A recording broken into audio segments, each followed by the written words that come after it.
Essula ya 22. Omuntu bw'abbanga ente oba endiga n'amala agitta oba kugitunda, azzangawo ente 5 olw'ente n'endiga 4 olw'endiga. Omubbi bw'alabibwanga ng'asima n'akubibwa n'amala afa, tewabanga musango gwa musaayi ku lulwe. Oba enjuba bw'ebanga evuddeyo ku ye, wabanga omusango ogw'omusaayi ku lulwe. Kimugwanidde okuliwa, obanga talina kintu atundibwanga olw'okubba kwe. Kye yabba bwe kirabikanga mu mukono gwe nga kikyali kiramu, oba nte oba ndogoyi oba ndiga, azzangawo 2. Omuntu bw'aliisanga olusuku oba nnimiro y'emizabbibu, bw'agirekanga ensolo ye n'erya ku lusuku olw'omuntu omulala, aliwanga ku by'olusuku lwe ebisinga, ne ku by'ennimiro ye ey'emizabbibu ebisinga. Omuliro bwe gwakanga ne gulinnya mu maggwa, emitwalo gy'eŋŋano oba eŋŋano ng'ekyamera oba nnimiro ne bimala bisiriira, akumanga omuliro talemanga kuliwa. Omuntu bw'ateresanga munne ffeeza oba bintu, ne bamala babibbira mu nnyumba ye, omubbi bw'anaalabikanga aliwanga emirundi 2.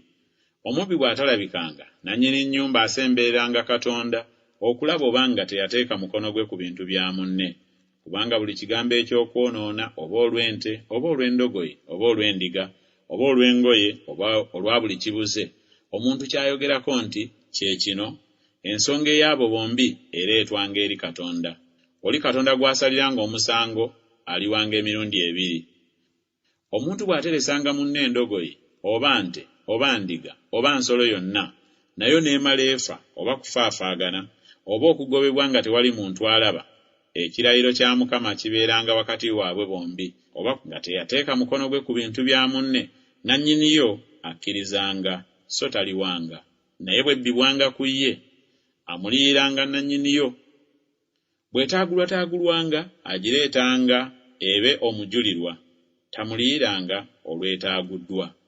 Era omuntu bw'asabanga ekintu eri munne ne kyonooneka oba ne kifa nga taliiwo nannyini kyo, talemanga kumuliyira. Nannyini kyo bw'abangawo tamuliyiranga, bwe kibanga eky'empeera nga kyajja lwa mpeera yaakyo olw'okupangisa. Era omuntu bw'asendasendanga omuwala omuto atannayogerezebwa n'amala amwonoona, talemanga kuliwa bintu eby'obuko ku lulwe alyoke abeere mukazi we. Kitaawe bw'agaaniranga ddala okumumuwa, aliwanga ku muwendo ogw'okwogereza abawala abato. Omukazi omulogo tomulekanga mulamu. Buli asulanga n'ensolo talemanga kuttibwa. Awangayo ssaddaaka eri Katonda yenna, wabula eri Mukama yekka azikirizibwanga ddala. Era munnaggwanga tomwonoonanga so tomukolanga bubi, kubanga mwali bannaggwanga mu nsi ey'e Misiri. Buli nnamwandu ne mulekwa temumubonyaabonyanga. Bw'onoobabonyaabonyanga n'akatono, bwe banankaabiranga nze, siiremenga kuwulira kukaaba kwabwe. Era obusungu bwange bulyaka nnyo, nange n'abattanga n'ekitala, ne bakazi bammwe baliba bannamwandu, n'abaana bammwe bamulekwa. Bw'olanga buli omu mu bantu bange ali naawe effeeza nga mwavu, tomubeereranga ng'omubanzi, so tomusaliranga magoba. Bw'osingirwanga ekyambalo kya munno, omuddizangayo enjuba nga tennagwa. Kubanga ekyo kye kimubikka kyokka, kye kyambalo kye eky'omubiri gwe. Aneebikka ki? Awo bw'anankaabiranga naawuliranga, kubanga nnina ekisa. Tovumanga Katonda, so tokolimiranga omukulu w'abantu bo. Tolwanga kuwaayo ku bungi obw'ebibala byo n'envinnyo yo. Omubereberye mu baana bo omumpanga. Bw'otyo bw'onookolanga era n'ente zo n'endiga zo.